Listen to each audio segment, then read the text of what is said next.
این کافر هم این رقم جنگ نمیکنه مردانه که به ساچه که یک کسی زد یا کسی زدش بود میکنه خدا فقط میبینه که در میدان کی زخمی مونده از مسلمان میره میکشه. این صحابی متوجه میشه سعی میکنه این ناجوان است که خب بعد بالا از این میبینی این که میفهمه کی بچه‌ها شما میگرزه تا جایی که امکان داره میگرزه. جای میرسه که پشتش دیوار است. این پشتش که دیوار است که نزدیک نمیگه لا اله الا الله.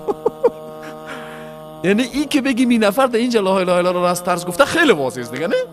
تا آخرین حد زور خود از که بگریزه.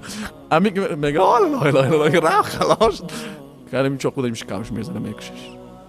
صحابی دیگه این گپ میبینه. شما ببینید نگاه صحابه را هیچ چیز از پیشان در میدان جنگ هم می حالت از پیشان خطا میره با پیامبر میگه یا رسول الله فلانی گفت لا اله الا الله این نفر کشتش.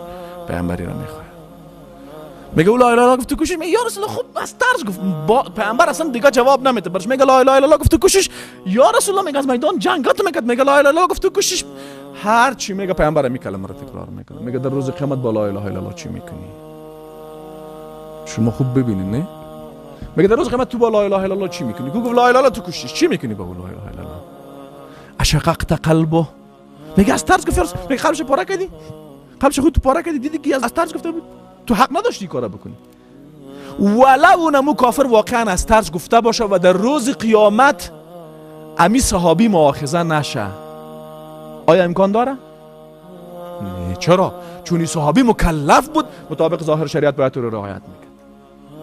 دقت کردین؟ یعنی الله خو میدونه که از هر چی گفته باشه نه؟ از ترس گفته باشه اما از ترس گفتن از اون میتونه این صحابی رو برات بده.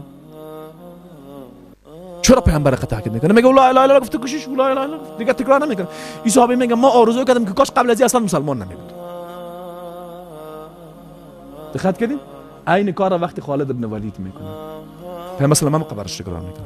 بعد میگه پروردگارا ما از آنچه خالد انجام داده بیزار هستم. اعلان براءت میکنه پیامبر صلی الله علیه و چقدر خطرناک است نه؟ عدالت الهی و عدالت شرعی امیز.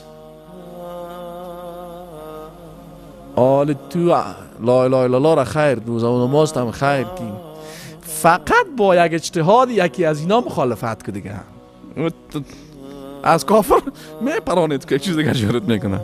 این انصاف است، این عدالت است. من که گاهی وقتا میگم واقعا تعجب میکنم گاهی وقتا میگم بعضی مسلمانان امروزی رو من نمیفهم چی شده اینا را حالت نورمال کاملا از دست دادن. واقعا حالت نورمال از دست دادن. اینو مبالغه نمیکنم. حالت نورمال روانی خود از دست دادن و در بالاترین حد عقده قرار گرفتن.